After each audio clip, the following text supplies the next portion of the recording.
बिहार पंचायत चुनाव को लेकर एक बड़ा अपडेट सामने आया है। बिहार पंचायत चुनाव में बोकस वोटिंग को लेकर एक बड़ी तैयारी की जा रही है, यानी कि ऐप से वोटिंग की निगरानी की जाएगी। इधर 2 बच्चे से ज़्यादा चुनाव न लड़ने की अफवाह पर विराम लग गया है और पंचायती राज मंत्री सम्राट चौधरी ने यह साफ कर दिया है कि अब 2 से ज़्यादा बच्चे वाले भी चुनाव लड़ सकते हैं। इधर बिहार के नियोजित शिक्षक इस समय टेंशन में हैं। 88,000 शिक्षकों को फोल्डर फाइल जमा करना है, लेकिन वेब पोर्टल पर शिक्षा विभाग द्वारा जारी वेब पोर्टल पर काफ़ी खामियां देखी जा रही है। अनटेंट शिक्षकों का जहां अपलोड नहीं हो रहा है, वहीं पर अपलोड करने के बाद भी किसी दूसरे के नाम पर वह अपलोड हो जा रहा है। अपलोड करने के क्रम में सब कुछ ठीक ठाक, लेकिन अपलोड करते ही उसमें कई खामियां, यानी सबमिट करने के बाद कई खामियां सामने आ रहे हैं, जिससे शिक्षक परेशान हैं। दौड़ लगा रहे हैं दस्ता कार्यालय में, दौड़ लगा रहे हैं यूनिवर्सिटी और बोर्ड में, लेकिन फिर भी शिक्षक परेशान हैं। अब तक बहुत सारे शिक्षकों का वेब पोर्टल पर अपलोड नहीं हुआ है और डर से वह काफ़ी सहमे हुए हैं, डरे हुए हैं कि हमारी नौकरी शायद चली न जाए, क्योंकि सरकार के द्वारा फरमान जारी किया गया है कि जो शिक्षक अपना वेब पोर्टल पर प्रमाण पत्रों को अपलोड न करेंगे उनको बर्खास्त कर दिया जाएगा। अब शिक्षा विभाग पर क्या निर्णय लेती है बताएंगे हम वीडियो में आगे। इधर राज्य में रोज 2 लाख लोगों की जांच होगी। मुख्यमंत्री नीतीश कुमार का यह बड़ा आदेश है। सीएम ने बाढ़ के डाक बंगला परिसर में सामुदायिक भवन का किया उद्घाटन। लोक प्रहरी करेंगे ग्राम पंचायत को मामलों की सुनवाई। प्रमंडलों में अलग कार्यालय इनका होगा। डॉक्टर RNC बने विश्व हिंदू परिषद के नए अध्यक्ष। भारत के रणबांकुरों का दल टोक्यो रवाना हो गया है। विश्वविद्यालय में नया सत्र अक्टूबर से शुरू। इधर कोरोना की तीसरी लहर भी अब आगे की ओर बढ़ने की संभावना जताई जा रही है। अगस्त महीने के अंत तक कोरोना का असर बढ़ने की बातें की जा रही है। एक बार फिर से स्कूल न खुलने की संभावना तेज हो गई है। RT-PCR जांच लैब 13 और जिलों में स्थापित होगी। मुख्यमंत्री का खास तैयारी है। 25,000 से अधिक पदों के लिए निकली है वैकेंसी SSC में।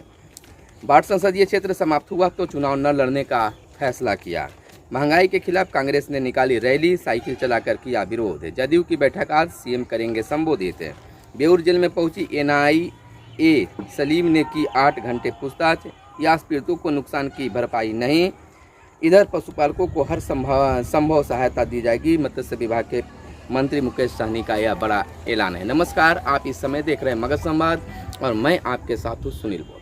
तमाम खबरों को हम क्रमवार बताएंगे। सबसे पहले हम चर्चा कर लेते हैं कोरोना की तीसरी लहर की। कोरोना की तीसरी लहर की आशंका फिर से लोगों को सताने लगी है, डर सताने लगी है और आज के विभिन्न अखबारों में इसको मुख्य खबर बनाया गया है और प्रमुखता से प्रकाशित किया गया। कहा गया है कि तीसरी लहर जो है अगस्त के अंतिम सप्ताह में आने की संभावना है। अब तेज होगा कम होगा अब तो पता आने पर ही चलेगा। कुछ लोगों का मत है कि बहुत दूसरी से भी तेज होगी और कुछ लोगों का कहना है कि कोई खास नहीं होगा। फिर भी सतर्क रहने की ज़रूरत है। मुख्यमंत्री ने भी इस पर कहा है कि लोगों के सतर्क रहने की ज़रूरत है, क्योंकि तीसरी लहर काफ़ी खतरनाक हो सकता है। मुख्यमंत्री ने कहा है कि लोग यह नहीं समझे हैं कि कोरोना से हमें मुक्ति मिल गई है। कई देशों में कोरोना की तीसरी लहर आ चुकी है। लोग इसको लेकर पूरी तरह से सतर्क एवं सचेत रहें।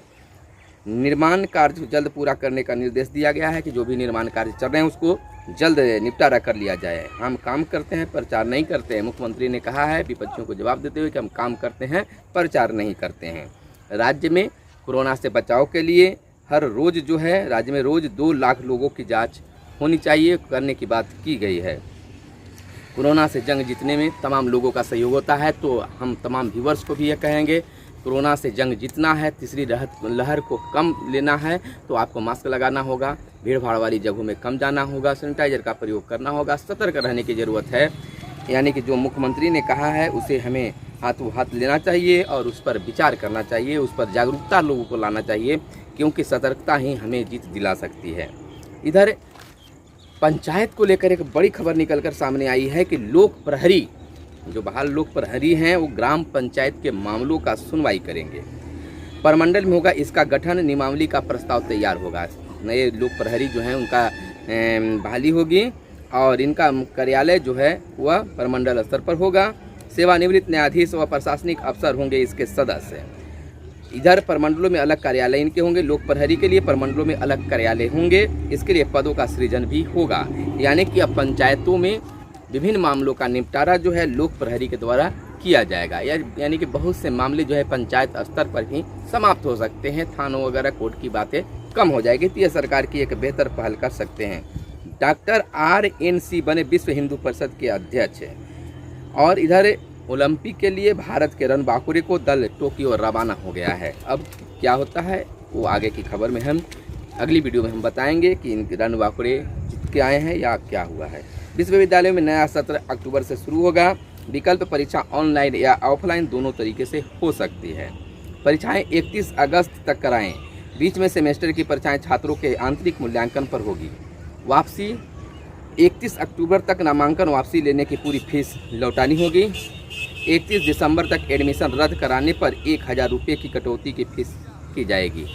तो इधर केंद्र ने 66,000 टीकों का ऑर्डर दिया है। भारत और श्रीलंका के बीच पहला वनडे आज खेला जाएगा। अब क्या होता है यह देखने वाली बात होगी। वनडे मैच बड़ा दिलचस्प होता है। इधर मुख्यमंत्री का प्लानिंग है कि RT-PCR जांच लैब 13 और जिलों में स्थापित होगी। इन्होंने बात की है। लैब की संख्या बढ़ने से जांच की क्षमता भी दोगुनी होगी। जांच ये कि पता समय पर चल जाता है तो रोग का निवारण होगा, लोग सतर्क और रहेंगे। 20 RT-PCR और जांच लैब संचालित है। वर्तमान में 30,000 सैंपल की प्रतिदिन जांच की जा रही है।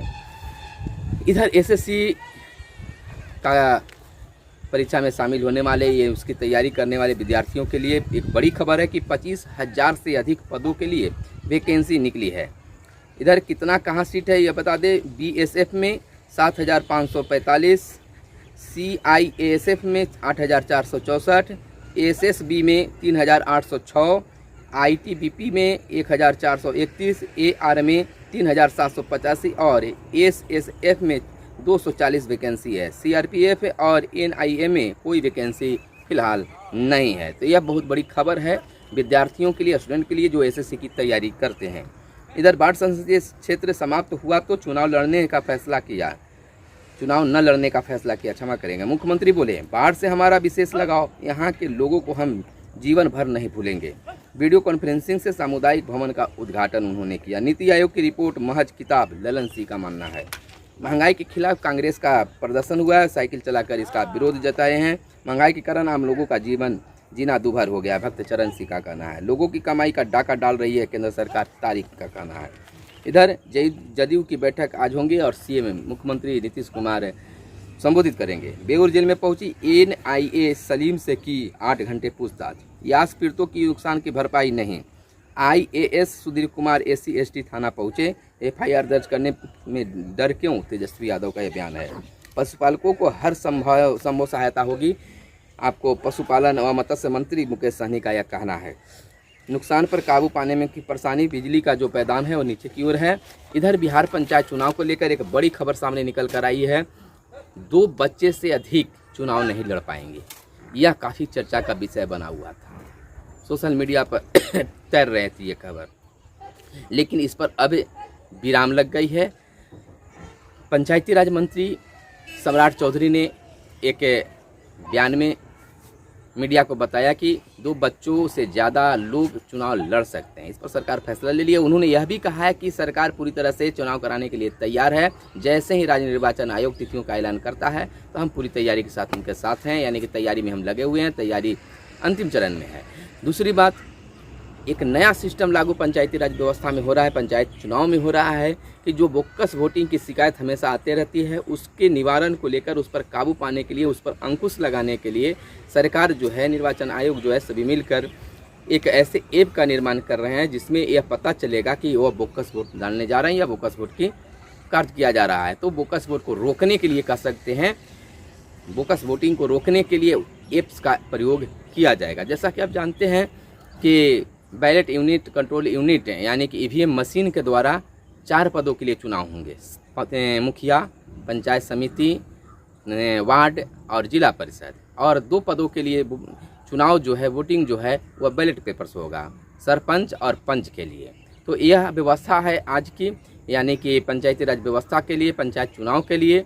और इसमें क्या बदलाव होते हैं, तिथि की मात्र घोषणा रह गया कि तिथि का ऐलान, लेकिन बाढ़ और अन्य चीज़ों को देखा जा रहा है। लेकिन जिस प्रकार से तीसरी लहर की आशंका जताई जा रही है, तो ऐसा लग रहा है कि चुनाव की तो शुरुआत हो जाएगी, लेकिन फिर बीच में ही रोकना पड़ सकता है। भगवान करे कि तीसरी लहर बिहार या अपने भारत को, अपने देश को ज़्यादा प्रभावित ना करे। फिलहाल चुनाव तो होता ही रहेगा, लेकिन बचना इससे बहुत ज़रूरी है, समाज को बचाना है। अंतिम खबर मैं ले रहा हूं बिहार के नियोजित शिक्षकों के लिए। बिहार के नियोजित शिक्षक इस समय काफ़ी टेंशन में है, परेशान है, खाना पीना भी छोड़ से दिए। बहुत सारे शिक्षकों के साथ समस्या है।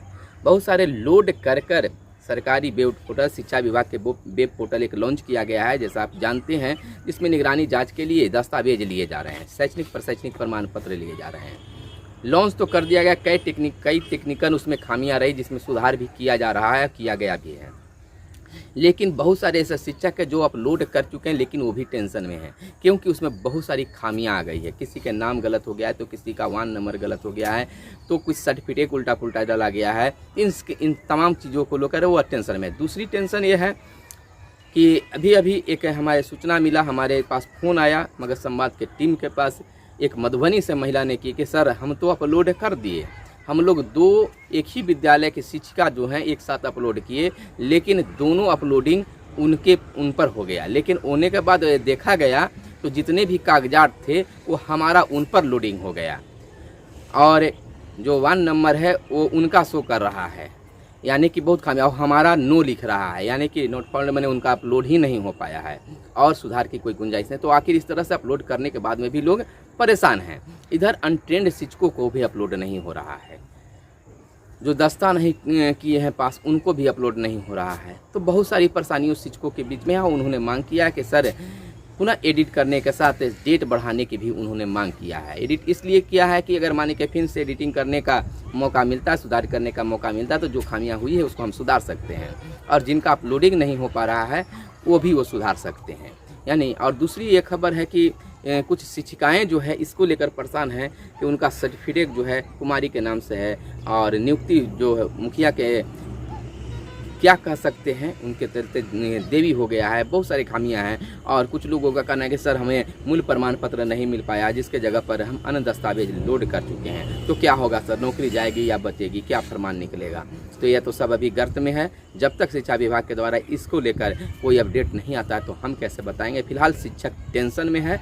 इस टेंशन को शिक्षकों ने मांग किया है कि शिक्षा विभाग दूर करे, कम से कम जो कोई भी नोटिफिकेशन इसको लेकर जारी करें, और जो कमियां हैं वेब पोर्टल में उस पर सुधार करें। मांग किया है एक बार पुनः एडिट करने, और जिनका अपलोड नहीं हो रहा है वह शीघ्र दूर करने, और इसको अपलोडिंग का भी डेट बढ़ाने का मांग किया है। बहुत शिक्षक अभी पटना और दिल्ली दौड़ रहे हैं, इग्नू से सर्टिफिकेट निकालने के लिए दिल्ली तक दौड़ लगाए हैं, Patna board office, inter council, university में दौड़ लगा रहे हैं। तो तमाम दौड़ों को देखते हुए, तमाम परेशानियों को देखते हुए शिक्षा विभाग को एक बार पुनः चाहिए कि अपलोडिंग करने का डेट 10 दिन या 15 दिन बढ़ जाए, और पुनः एडिटिंग करने का भी टाइम दिया जाए, यानी कि ऑफर दिया जाए, यानी कि समय दिया जाए। फिलहाल मेरे साथ बने रहें, जैसे ही कोई खबर और मिलती है तो आपके बीच में आपको लेकर आ दूँगा।